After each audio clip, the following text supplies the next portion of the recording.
Lima lembaga survei telah selesai melakukan hitung cepat atau quick count untuk Pilkada Jakarta pada Rabu 27 November kemarin. Hasilnya pasangan calon nomor urut 3 Pramono Anung Rano Karno unggul dari dua paslon lainnya.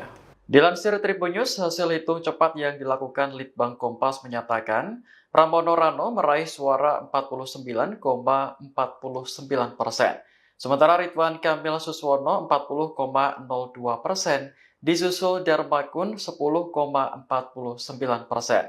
Bergeser ke Lembaga Survei Indonesia atau LSI, suara yang diraih Pramono Rano mencapai 50,11%. Kemudian RK Suswono 39,28%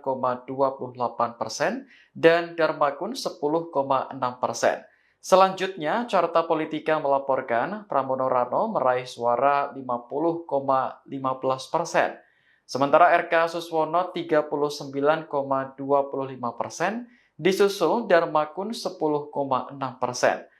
Hasil hitung cepat dari Lembaga Indikator Politik Indonesia juga menempatkan Pramono Rano pada posisi teratas dengan raihan suara 49,86%. Disusul RK Suswono 39,54% dan Darmakun 10,6%. Kemudian Saiful Mujani Research and Consulting menyatakan Pramono Rano meraih 51,3% suara.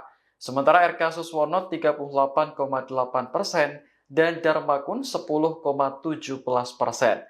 Meski begitu, belum bisa dipastikan apakah Pilkada Jakarta berlangsung satu putaran atau dua putaran. Pasalnya masih ada perolehan suara yang di bawah 50%. Terlebih hasil resmi perhitungan masih menunggu KPU yang akan diumumkan pada 16 Desember mendatang. Download Tribun X sekarang, menghadirkan lokal menjadi Indonesia.